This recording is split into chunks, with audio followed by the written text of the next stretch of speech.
Then we were doing the preface of the Bhagavad Gita. While discussing the preface, we understood how Bhagavad Gita is called as it is.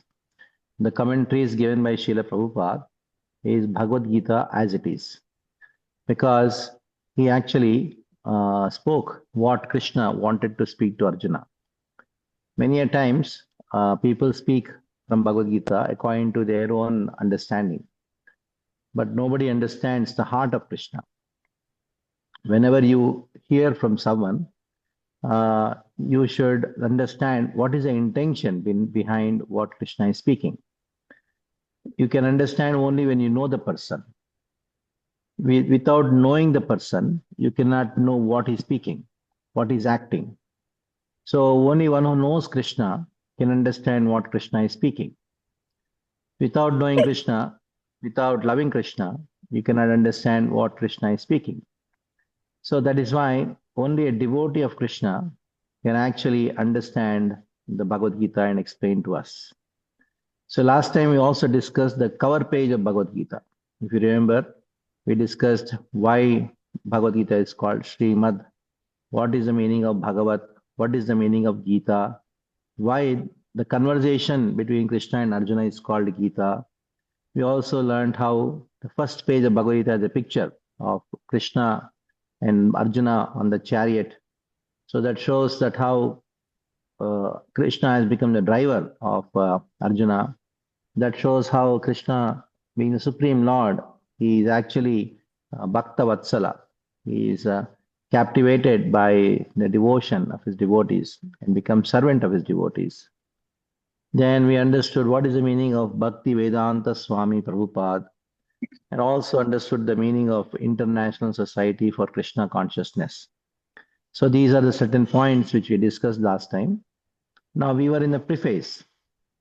The preface, we were in first paragraph, we heard the first paragraph and understood the first paragraph. Now we'll try to read the second paragraph of the preface. So can one of you read the second paragraph? Archana ji, can you read the second paragraph of the preface? You have the big Gita with you? If you have, otherwise you can download from the internet and then read the second paragraph of the preface. I think Mataji don't have. Maybe somebody else can read this time. Who has the Bhagavad Gita as it is? I will read, Swamiji. Okay. You read, please read. Our Krishna consciousness movement is genuine, historically authorized, natural, and transcendental due to its being based on Bhagavad Gita. As it is gradually becoming the most popular movement in the entire world, especially amongst the younger generation. It is becoming more and more interesting to the older generation also. Older gentlemen are becoming interested, so much so that the fathers and grandfathers of my disciples are encouraging us by becoming life members of our great society. The International Society of Krishna Consciousness.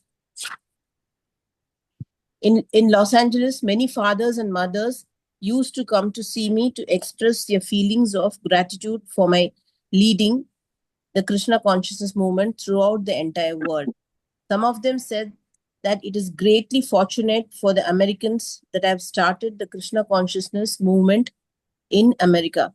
But actually, the original father of this movement is Lord Krishna himself, since it was started a very long time ago, but is coming down to human society by disciplic succession. If I have any credit in this connection, it does not belong to me personally, but it is due to my eternal spiritual master, His Divine Grace, Om Vishnupada Paramahansa Parivrajacharya, 108 Sri Srimad Bhakti Siddhanta Saraswati Goswami Maharaja Prabhupada. Very good. So, Srila Prabhupada is expressing his heart here, because it is not easy to establish a Krishna consciousness movement around the world.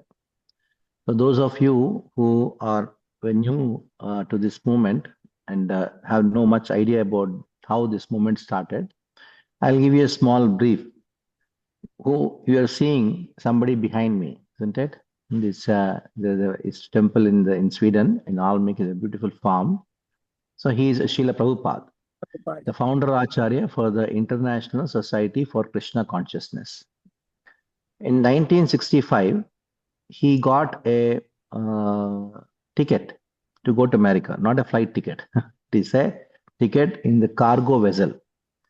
So there was a ship called Jaladuta belonging to the company, steam shipping company, Sindhya Steam Shipping Company. So the director of the company, the owner of the company was Srimati Morarji. And she told Prabhupada that you come and meet me in Mumbai, I'll try to help you. Because Srila Prabhupada, his guru, Divine Grace Bhakti Siddhanta Saraswati Thakur, he told that you should go and teach Bhagavad Gita to the English speaking world. Then it took around almost like 40 years for him to prepare. How to go.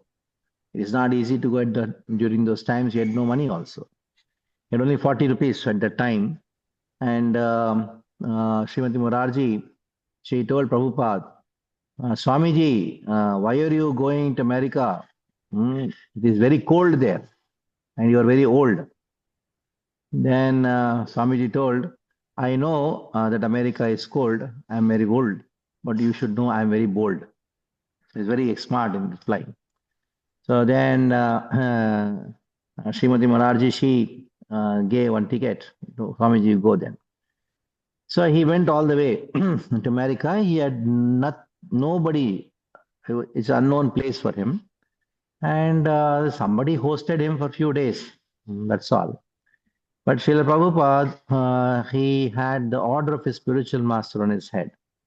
And just imagine America, nobody knows what Krishna is. And nobody knows what regulative principles are. People who are literally living like animals into all kinds of sinful activity.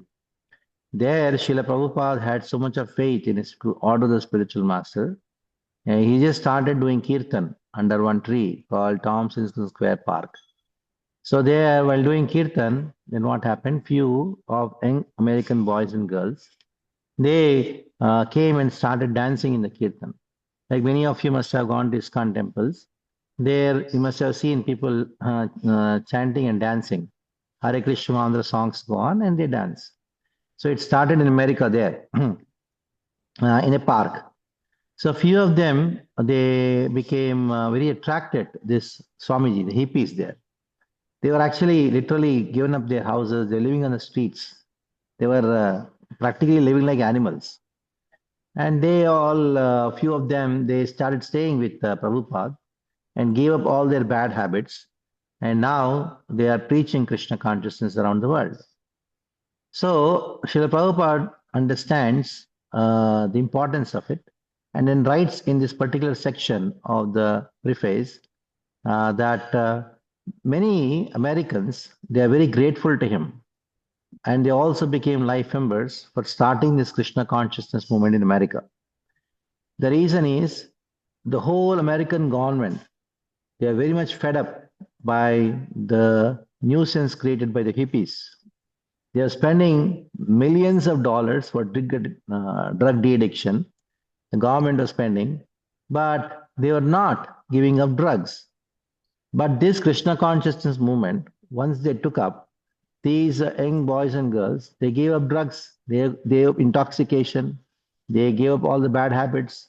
They're practically not even taking bath. They're living like animals. So seeing this, many became very happy with Srila Prabhupada. And that is why he's expressing his gratitude by, in this purport, in this paragraph, saying that some of them said that it is greatly fortunate. Americans are fortunate to have this Krishna consciousness movement. But very humbly, with great humility, Srila Prabhupada says, the original father of Krishna consciousness movement is Krishna himself. It is Krishna who wanted the whole world to become devotees of Krishna. And if at all there is any credit for starting this worldwide movement, Srila Prabhupada says the credit goes to my Guru. So that is a perfect Vaishnava. A perfect Vaishnava is one who doesn't take credit for himself, but he gives the credit to his Guru. So who is the spiritual master of Srila Prabhupada? It is His Divine Grace, Om Vishnupada Paramahamsa Parivrajaka Ashtottara Shata Sri Srimad Bhakti Siddhanta Saraswati Goswami Maharaj Prabhupada. So Srila Prabhupada, when he addressed his Guru, he addressed in a very nice way, with a very great reverence, by speaking the entire line. His Divine Grace, Om Vishnupada Paramahamsa Parivrajaka Ashtottarshata Sri Srimad Bhakti Siddhanta Saraswati Goswami Maharaj. So this is how Srila Prabhupada expresses his heart. And this Krishna consciousness movement is taken up by the young generation. So once somebody asked Srila Prabhupada, why is it so that in your temples, ISKCON temples, we have young people? Many young people are there. So then Srila Prabhupada replied, when you go to a college, whom do you find? I said, young people there. So you find the youth there. And that is why you find, Prabhupada said, that is why you find youth in our temple. Then he was shocked. How is the correlation? Then Srila Prabhupada asked, why do you find youth in the college? Because in college they teach. And youth is the time when you study. Then Srila Prabhupada said, yes, this ISKCON temple is also a college. It is a university where we teach the science of soul, science of life. And youth is the time to learn. Childhood is the time to learn. That is why you find many youth in our college, in our temples. And not only that, elderly people seeing that this Krishna consciousness movement is providing something no other college is providing, no other organization is providing. You have big organizations, big universities. All these universities, they are teaching them different subjects. But instead of becoming happies, they are becoming hippies. Everybody is frustrated. Those who go to the universities, they become drug addicts. Why? Because nobody is teaching them the values of life. They are teaching different subjects of academics. But what about life itself? What about values? One gets admission into IIT but becomes a drug addict. He is very intelligent, an intelligent drug addict. What is the use? So even the elderly people, seeing that Krishna conscious movement is giving immense benefit to the society in the form of giving moral values, then they are also appreciating. Sometimes people say, why you require a temple? It is like saying, why you require a school? Oh, we require a school. Without education, how will the society progress? Now, when you say education, education includes educating in moral values too, in spiritual values, in cultural values. And which school and college is giving these values? So as much as a school is important for every society, in the same way, a temple is important for every society, because temple is a school for values. Temple is a school for culture. Temple is a school for education.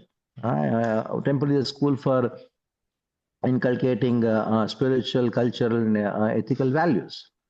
So now, if you value values, then you can understand temple is a school of values, is a college of values.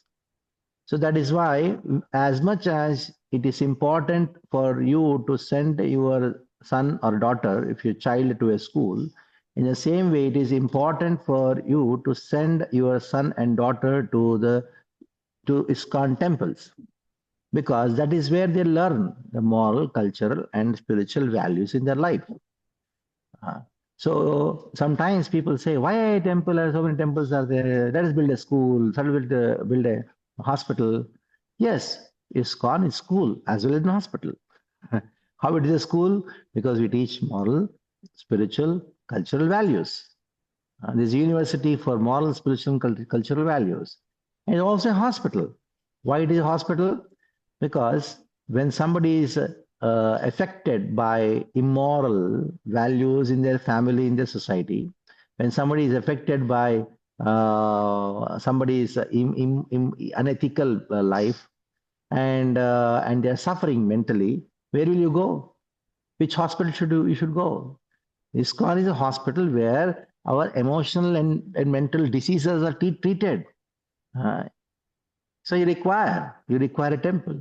You require you require a temple, which is both a school and a hospital.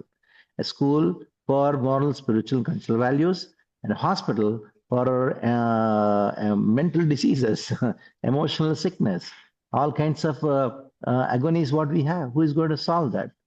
That is why an ISKCON temple is an essential. It is not okay. We require it's last priority, the topmost priority for every country, every society. It is a must. So that is what Srila Prabhupada is indicating in this particular paragraph. Okay. Now, can we go to the next paragraph? Who can read the next paragraph? Who, Swigna Prabhu, can you ask somebody to read the next paragraph? I'll do it. Yeah, please. If personally I have any credit in this matter, it is only that I have tried to present Bhagavad Gita as it is without any adulteration. Before my presentation of Bhagavad Gita as it is, almost all the English editions of Bhagavad Gita were introduced to fulfill someone's personal ambition. But our attempt in presenting the Bhagavad Gita as it is to present the mission of the Supreme Personality of Godhead, Krishna.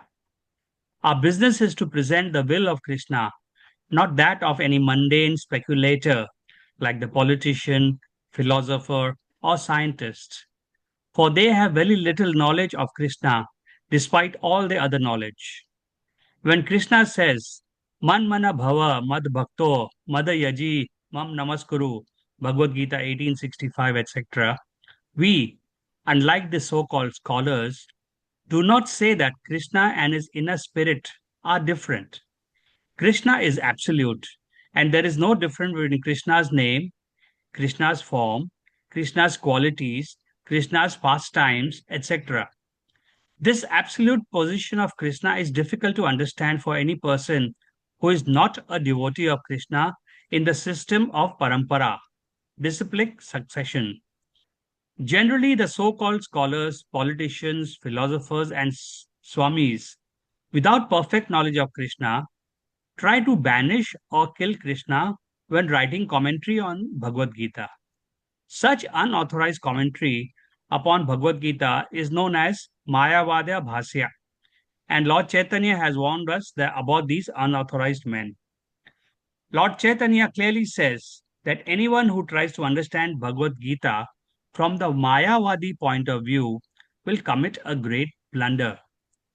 The result of such a blunder will be that the misguided student of Bhagavad Gita will certainly be bewildered on the path of spiritual guidance and will not be able to go back to home, back to Godhead. Okay, very good.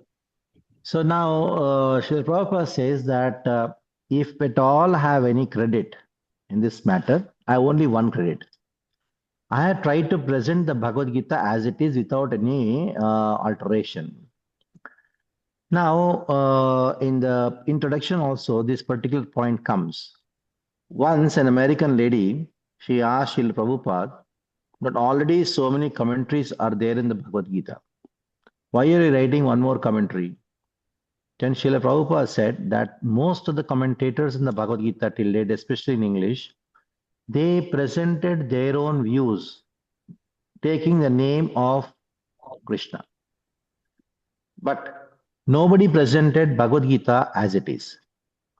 They considered that Krishna and Krishna's body are different from each other.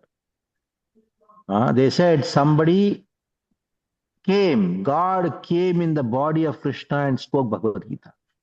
They don't accept Krishna as God. That is a fundamental flaw in their presentations of Bhagavad Gita. They wanted the words of Krishna, but they did not want Krishna. They said, no, Krishna, you don't have to worship Krishna, but you just accept Bhagavad Gita. So this is the biggest problem. And there are some who said that the body of Krishna is made up of matter, Maya. Matter means here Maya. So they are called Mayavadis. Mayavadis means those who say that the body of Krishna is made up of Maya So you don't have to worship Krishna. So this is their basic fundamental problem. Now here Krishna says in the Bhagavad Gita, Manmana bhava madbhakto madhyaji mam namaskuru. You worship me, become my devotee. They say you don't have to become devotee of Krishna. There's somebody in Krishna, you have to become devotee of that God within Krishna. So this is the fundamental problem which those people have. And they are being described here as unauthorized commentaries. So Chaitanya Mahaprabhu, let us know, try to understand who is Chaitanya Mahaprabhu. Chaitanya Mahaprabhu is Krishna himself who took incarnation in the age of Kali in Navadvip in Bengal around 500 years back. How did he come? He came in the form of a devotee. He took the mood of Radharani. So Radha and Krishna combined together came as Chaitanya Mahaprabhu. So when Krishna, he went back to his abode after his pastimes 5,000 years back, he saw three things happening. Number one, he gave the Bhagavad Gita, but nobody is reading it. If at all somebody read, nobody understood it. If at all somebody understood, they misunderstood it. If at all somebody understood properly, they did not practice it. So then Krishna thought, I need to teach Bhagavad Gita not by giving pravachan, by personally practicing it. For example, if somebody gives 1 hour lecture to you on how to make halwa and says, you go to kitchen and make halwa, you will make some other thing. It will not be halwa, it will be some suji ka juice or something like that. But if somebody takes you to the kitchen and personally teaches you, this is what you have to do, this is what you have to do, and you will be able to do. The same way Krishna in the Bhagavad Gita, he just gave pravachan. But when he went back to his abode, he saw these are the problems happening. Nobody is reading. If somebody reads, not understanding. If somebody understands, misunderstanding. If somebody is misunderstanding properly, they are not practicing. So let me go personally and practice Bhagavad Gita in my life and teach them, inspire them how to practice Bhagavad Gita. So Krishna came back again as Chaitanya Mahaprabhu, and then he taught us how to practice Bhagavad Gita, how to practice Bhakti. Who can teach us Bhakti? Only a Bhakta can teach Bhakti. So Bhagavan Krishna, he took the mood of Srimati Radharani, who is the greatest of all the devotees. There is no devotee who is greater than Srimati Radharani, because her surrender and her love is unparalleled. So Krishna took the mood of Srimati Radharani, came in the form of Chaitanya Mahaprabhu, and taught us the essential principle of Bhagavad Gita, that is Bhakti. Man mana bhava madbhakto madhyaji mam namaskuru mame vaishsatyam te pratijane priyosime. All of you attended the Gita course, the journey of self-discovery. There, if you remember, I gave you an example. Karma is superior or Bhakti is superior? Many times people say, Bhagavad Gita Krishna talks about karma means duty. Now, why God has to come and tell, do your duty, do your duty, do your duty? In your company, your boss is enough, isn't it? To tell you, do your duty, do your duty. And in your house also, somebody says, it's your duty, it's your duty. It's actually very frustrating to hear this term, duty. I gave an example for this. If you remember, when somebody goes to a restaurant, the waiter is also serving you food. And it is his duty to serve food. You come home, your mother is also serving you food. It is her duty to serve food. But are both the same? No. The waiter is serving you food, though it is his duty to serve the food, he is serving as duty. Though it is the duty of the mother to serve you food, she doesn't think it is my duty. She serves out of love. So, serving out of love is far superior to duty. And many times we think that love is, karma is what is being spoken in the Bhagavad Gita. Bhagavad Gita doesn't talk about karma, but it talks about love. And that is what Krishna speaks in the particular verse which has been quoted in this paragraph. That is, Man mana bhava madbhakto madhyaji mam namaskuru Mame Vash Satyam Te Pratijane Priyosime. It is from the 18th chapter, 65th verse, where Krishna says, become my devotee. You think of me and you pay obeisances to me. Manmana bhavat mad bhakto madhyaji mam namaskuru mame vaish satyam te pratijane priyosime. So those Mayavadis, they are antagonistic to devotion. They say, you don't have to do bhakti to Krishna. You don't have to pay obeisances to Krishna. Why? Just be spiritual. That's all. How can you be spiritual without becoming a devotee of Krishna? It is impossible. So this is what is spoken in this particular paragraph. So now, when we are reading the paragraph, when I'm explaining, anybody has any doubt, anytime, anything come to the mind, just raise your hand and then unmute and then speak. Otherwise, if you wait till the end of the class for some questions, then you will be lost. You'll forget. So it is a very free thing. Whenever you be free. Just stop even when I'm speaking in middle, and then ask any doubts or any clarifications if I had to repeat. Yes, Rajuji, you please ask Swamiji, any question. Swamiji, Yeah. you took the name of some lady who was a bhakt of Krishna during Uh, Chaitanya Mahaprabhu's funeral. Can you repeat that name again? I did not catch it properly. yeah. It is not lady. You must have heard about Srimati Radharani, Radha Krishna. Okay. Okay. Radharani. My So apologies. there Okay. can be nobody who is better devotee than Srimati Radharani. Because her love for Krishna is unparalleled. So Krishna took the mood of Radharani and appeared as Chaitanya. So Chaitanya Mahaprabhu is Radha and Krishna combined in one form. Sri Krishna Chaitanya, Radha Krishna, Nahi Anya. In this paragraph, you have the name of Chaitanya Mahaprabhu, isn't it? You read the paragraph. I'm just introducing who is Chaitanya Mahaprabhu. You should know. If the paragraph somebody's name is there, you should know who is he. So I'm in Sweden, the deities which they have is Chaitanya Mahaprabhu, Nityananda Prabhu, Advaita Acharya, Gadadhar, Srivas, and Gadadhar and Srivas. The Panch Tattva. I hope you're all chanting 2 rounds minimum. Before you chant, I told that you should chant one mantra.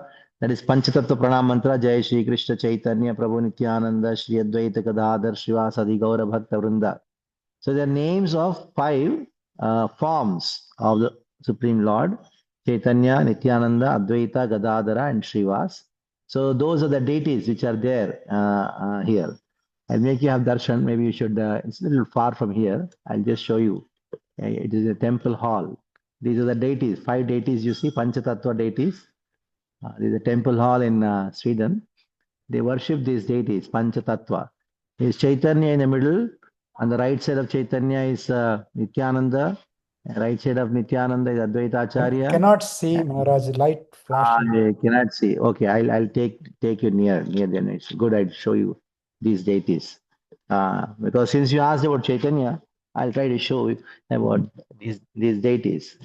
Now, it's a small temple hall here, beautiful interiors, and this is the deity. You see in the middle, yellow is Chaitanya Mahaprabhu, and right side of Chaitanya is Nityananda Prabhu, and who is Balaram. Chaitanya Mahaprabhu is Krishna in the mood of Radharani, and right side of Chaitanya is Nityananda Prabhu. Then he is Balaram, and right side of Nityananda Prabhu on the extreme left of yours, Cannot see. you will find Advait. Cannot see? So sorry, you keep it there. 5. You can see, 5, all 5. No, no. Okay, Maharaj. How can you can see, na? You're able to see? No, only Maharaj, maybe later you can take a photograph and share it in the group. We'll enjoy that. Yeah, I'll share it. Anyhow, so it's Chaitanya Mahaprabhu, and that is why I mentioned because Chaitanya Mahaprabhu's name comes in this particular purport. So then I thought that let me speak something about him. He's Krishna himself. Okay. So can we go further by? Can somebody read the next paragraph? Okay, I'll read. Yeah, you read. Our only purpose is to present this Bhagavad Gita as it is in order to guide the conditioned student to the same purpose for which Krishna descends to this planet once in a day of Brahma or every 8.6 billion years. This purpose is stated in Bhagavad Gita and we have to accept it as it is. Otherwise, there is no point in trying to understand the Bhagavad Gita and its speaker, Lord Krishna. Lord Krishna first spoke Bhagavad Gita to the sun gods some hundreds of millions of years ago. We have to accept this fact that thus understand the historical significance of Bhagavad Gita without any misinterpretation on the authority of Krishna. To interpret Bhagavad Gita without any reference to the will of Krishna is the greatest offense. In order to save oneself from this offense, one has to understand the Lord as the Supreme Personality of Godhead, as he was directly understood by Arjuna, Lord Krishna's first disciple. Such understanding of Bhagavad Gita is really profitable and authorized for the welfare of human society in fulfilling the mission of life. Okay. So, our only purpose is to present Bhagavad Gita as it is in order to guide conditioned student. What is the meaning of conditioned student? Conditioned student means one who is in this world being controlled by the modes of nature. We have three modes, Sattva-guna, Rajoguna, and Tamoguna. To give you a very simple example, we want to do so many things, but we can't do because we are not under our own control. Like many a times we take a vow, tomorrow morning, I'm going to wake up at 5 o'clock and go for morning exercise, go for jogging. And then what happens? It so happens today evening you had to go to some party, it became late night, and next day morning you get up late. Oh, tomorrow onwards I'll do. So that tomorrow never comes. That means what? I am not under my control. I am in the control of the modes of nature. I am bound. My mind doesn't listen to me. I cannot do what I want to do because the mind says, drags you somewhere else. So who is that? What is the thing which is happening? It is condition. It is called bondage or conditioned student. So that is what is the meaning of the conditioned soul. So now here Krishna, he comes in every one day of Brahma.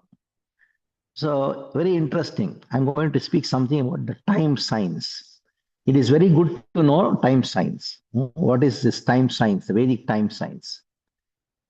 Now we all know 60 seconds make 1 minute, 60 minutes make 1 hour, 12 hours make 1 day, and 12 hours make 1 night, 24 hours make 1 day and night, 30 such day and nights make 1 month, 12 months make 1 year. Now here starts something amazing. Till this 1 year we know, but 4,32,000 years, 4,32,000 years makes one Kali Yuga. One Kali Yuga. You heard about Kali Yuga. We have heard about Satya Yuga, Treta Yuga, Dwapar Yuga, and Kali Yuga. How long is Kali Yuga? 4,32,000 years. Double of this, double of Kali Yuga, that is 8,64,000 years. That is Dwapar Yuga. Triple of Kali Yuga, 4,32,000 multiplied by 3, it becomes 12,96,000 years. That is one Treta Yuga. Just see how long it is. 4 times Kali Yuga, that is 4 multiplied by 4,32,000, that becomes 17,80,000 years. 17,18,000 years, that becomes one Satya Yuga. Now you combine all the 4, Satya, Treta, Dwapara and Kali. If you count 4 plus 3 plus 2 plus 1, that means 10 times Kali Yuga. That is 43,20,000 years. 43,20,000 years is one Yuga cycle. That is Satya, Treta, Dwapara, Kali. Now this 43,20,000 years is one cycle, which is known as one Divya Yuga. When this cycle goes for 1,000 times, means 1,000 Divya Yugas, or 1,000 multiplied by 43,20,000 years, makes 1 day of Brahma. You heard of Brahma? Na? In Thailand, wherever you have Brahma there. You should know, Thai people should know what Brahma means. Swamiji, please repeat the Yes. last. One Divya Yuga is equal to 43. 43,20,000 years. Yes. And 1,000 Divya Yuga is 1 day of Brahma. okay. And Brahma, 1 day means 12 hours. Similar is his night. And Brahma lives like that for 100 years. 100 years. Just see, the lifespan of Brahma is so vast. And we say, oh, let's have a long life. Our 100 years is insignificant. You see, from the point of view of Brahma, nothing. This is like a not even a moment actually. Now, in 1 day of Brahma, Krishna appears once. Once in every day of Brahma, Krishna appears in full. In full means in every yuga he appears, but partially. But full Krishna, complete manifestation of Krishna, happens once in a day of Brahma. Okay. Now let us go more deeper. I have told in 1 day of Brahma there are 1,000 cycles or Divya Yugas, 1,000. Now in 1 day of Brahma there are 14 Manus. Manus are the kings of the mankind. There are 14. Now each and every Manu gets around 71 because 1,000 divided by 14, 71 cycles. Every Manu gets 71 cycles. Now there are 14 Manus, out of which 6 Manus have passed. The 7th Manu is going on now, Vaivasvata Manu. The 7th Manu also gets 71 cycles. Out of 71 cycles, 27 cycles have gone. After 27 cycles, the 28th cycle is going on. In the 28th cycle, Dwapara has gone, Kali Yuga is going on after 5,000 years after Kali Yuga passed. So Krishna has just appeared in the previous Dwapara. Means just now Kali. So it's exactly in the middle. When you sit in the Yagyas, the Brahmanas, they chant the Sankalpa mantras. They talk about the time. Starting from where? Adhya Brahmane, Dvitiya Pararde, Shvetavaraha Kalpe, Vaivasvata Manvantare, Vaivasvata Manvantare. The present Manvantara is Vaivasvata, Vaivasvata Manvantara. The Manu's name is Vaivasvata. Why is he called Vaivasvata? Because his father is Vivaswan, who was taught by Krishna. So Vivaswan, sun god, is a student of Krishna, and Vivaswan Manave Praha, Manu is the son of Vivaswan, and Manu Ikshvakave Bhavit. Manu spoke the science to Ikshvaku, in whose dynasty who came, Lord Ramachandra came. So in this way, the history of Bhagavad Gita has been given briefly in this particular section of the purport. The brief description is given. And also, if you see the same paragraph, you will find that Bhagavad Gita should not be interpreted in whimsically. It should be explained the way Krishna wants us to understand. In order to save oneself from the offense, one should understand directly from the Supreme Personality of Godhead or from the disciplic succession. The disciplic succession means Guru Sishya Parampara. So those who have the Bhagavad Gita as it is with you, if you open the last page of the introduction, after preface, introduction comes. At the end of the introduction, you have the list of the parampara given. The list of the parampara given. I don't know how many of you have the Bhagavad Gita. Just try to see the list. If you ask, ISKCON, how are they authorized to speak Bhagavad Gita? Because we have received the knowledge from Krishna. Krishna gave the knowledge to Brahma. Brahma gave the knowledge to Narada. Narada to Vyasa. Vyasa to Madhva. Madhva to Padmanabha. Padmanabha to Narahari. Narahari to Madhava. Madhava to Akshobhya. Akshobhya Tirtha. Then Jayatirtha. Jnana Sindhu. Dayanidhi.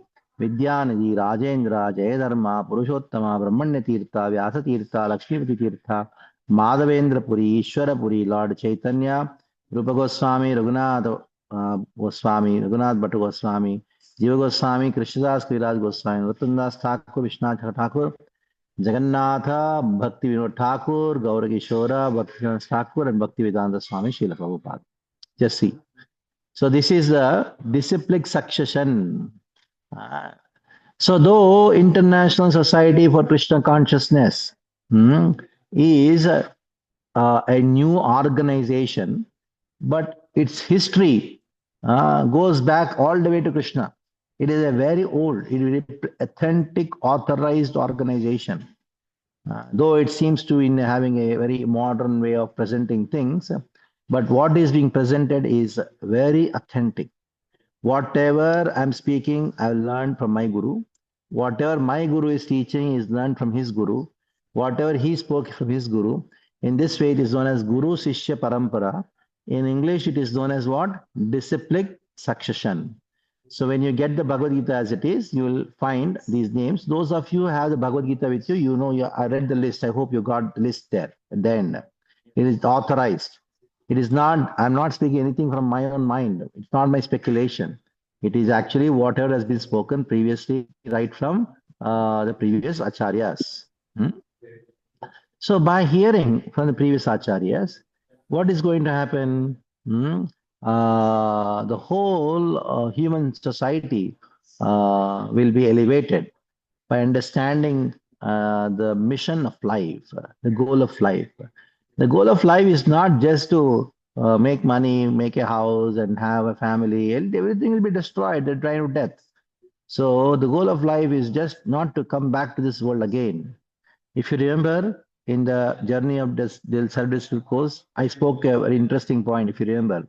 The purpose of getting into college is to get out, isn't it?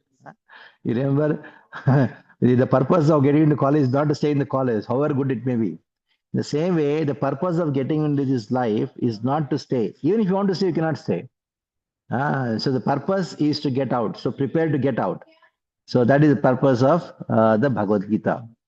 So now we have another paragraph. Can one of you read the paragraph? Next paragraph. Okay, I read. The Krishna consciousness movement is essential in human society, for it offers the highest perfection of life. How this is so is explained fully in the Bhagavad Gita. Unfortunately, mundane wranglers have taken advantage of Bhagavad Gita to push forward their demonic propensities and mislead people regarding right understanding of the simple principles of life. Everyone should know how God or Krishna is great, and everyone should know the factual position of the living entities. Everyone should know that a living entity is eternally a servant, and that unless one serves Krishna, one has to serve illusion in different varieties of the three modes of material nature, and thus wander perpetually within the cycle of birth and death. Even the so-called liberated Mayavadi speculators has to undergo this process. This knowledge constitutes a great science, and each and every living being has to hear it for his own interest. Thank you. Wonderful. So, Srila Prabhupada says that this Krishna consciousness movement is essential in the human society. How much essential it is for you to eat food? Isn't it for the body? You require food. It is essential. If you don't eat, then you'll die. So, as much as your dal, rice, sabji, chapati, the food is for nourishing the body, maintaining the body. So, Krishna consciousness is the food is for the soul. It is nourishment for the soul. So, Krishna consciousness is for that. Is never the nourishment of the soul. If you don't take up Krishna consciousness, in spite of you feeding the body and having all the facility for the body, you will not be happy. Because what is keeping the body living? It is the soul. There is a soul living inside the body. And if you don't feed the soul, then how will you be happy? So that is why it is essential. It is not a hobby. It is actually essential aspect of the human life. Now, what has happened is, unfortunately, people are neglecting this Bhagavad Gita. And if at all somebody is actually presenting Bhagavad Gita, but they are propagating some demoniac ideas to say that Krishna is a great person, but is not God. But we should know that the living entity is eternally part and parcel of Krishna. And ultimately, one by taking Krishna consciousness, one can cross over the ocean of material existence. So for our interest, this knowledge constitutes a great science, and each and every living entity has to hear it for his own interest. So this is for our own interest. Bhagavad Gita is for our own interest, and we have to hear it. So go to the next paragraph. We'll complete the paragraph today, this preface today. Yes.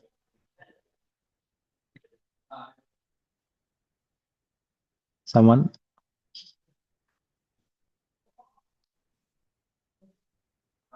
Somebody can read? Okay, I'll read it. People in general, especially in this age of Kali, are enamored by the external energy of Krishna, and they wrongly think that by advancement of material comforts, every man will be happy. They have no knowledge that the material or external nature is very strong, for everyone is strongly bound by the stringent laws of material nature. A living entity is happily the part and parcel of the Lord, and thus his natural function is to render immediate service to the Lord. By the spell of illusion, one tries to be happy by serving his personal sense gratification in different forms, which will never make him happy. Instead of satisfying his own personal material senses, he has to satisfy the senses of the Lord. That is the highest perfection of life. The Lord wants this and he demands it. One has to understand that this central point of Bhagavad Gita. Our Krishna consciousness movement is teaching the whole world this central point. And because we are not polluting the theme of Bhagavad Gita as it is, anyone seriously interested in deriving benefit by studying the Bhagavad Gita must take help from the Krishna consciousness movement for practical understanding of Bhagavad Gita under the direct guidance of the Lord. We hope, therefore, that people will derive greatest benefit by studying Bhagavad Gita as it is, as we have presented it here. And if even one man becomes a pure devotee of the Lord, we shall consider our attempt a success. Just see the heart of Srila Prabhupada. He's Acharya of the entire world, and he says what? Even one person becomes a pure devotee. Even one person becomes a devotee, we are successful. That's called purity. He's not interested in anything. He's only interested that we should become devotees. And gradually purify us and become pure devotee. That's all.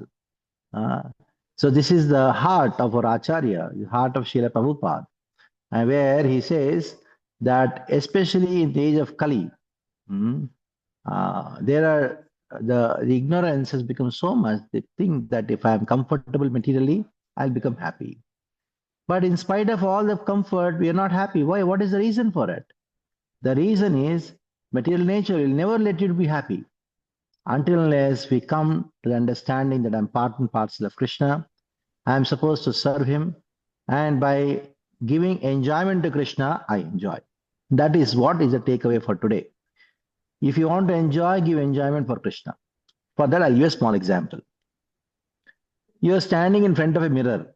When will the image or when will the reflection in the mirror smile? When you smile, the reflection smiles, isn't it? Hmm? So you are there standing in front of the mirror. This is this mirror, and you are there standing, and there is a reflection. And if you want the reflection to smile, you should smile. Isn't it? Now we are the reflection of Krishna. Krishna is here and we are here as reflection. And when can we smile? When Krishna smiles. When they smile on Krishna, then you smile. Simple. We are all part and parcel of God. When God is happy, we are happy. So if you want to become happy, you should make God, Krishna happy. As simple as that. And how to make Krishna happy is very simple. Just follow what he said. How to make your parents happy? Just listen to what they say. That is what they're expecting. Your father, mother, they give so much of facility. They love, they give food, they give accommodation, they give so much. What is one expectation? Tell me. Beta, mera baat suno. That is what is expected, isn't it? Just listen to me, that's all. And it is not that they say that you should listen to us not to control. It is for our benefit, they are saying. Yep. The same way, just read the Bhagavad Gita. Just do what Krishna said. Simple. It is not very complicated. At least start doing it. The first thing, you already started doing it. That is reading Bhagavad Gita, attending the class. That is our formula. Make Krishna happy, you will automatically become happy. Like if the reflection has to smile, then the person who is causing the reflection should smile. If you are the reflection of Krishna, then if you want to smile and if you want to be happy, Krishna should be happy. You make Krishna happy, automatically become happy. That is the simple formula of Bhakti, Bhagavad Gita. That is Bhajaniya Parama Purusha Sukham Hi Sukhattam. By giving Sukha to Krishna, I'll be happy. I'll become happy. So we will end here. Any questions are there? Please do ask. And we'll meet next week. Enter into the introduction. So it is good that you start reading the Bhagavad Gita. You don't have to wait for the next class, then only we'll read. It's not like that. You have 6 days in the middle and you have the copy of Bhagavad Gita. Go on reading it. And whenever you get any questions when you're reading or whenever you're thinking, just write it down. Or maybe you can post it in your WhatsApp, our WhatsApp group. I will not answer in the WhatsApp group. I will take up those questions in the class so that everybody will be benefited. When you speak, it has got a greater impact. So as I told during the Gita course also, that what is most important is not when I'm speaking. What is most important is what you're going to ask. Questions are very important. Okay. So have you any questions?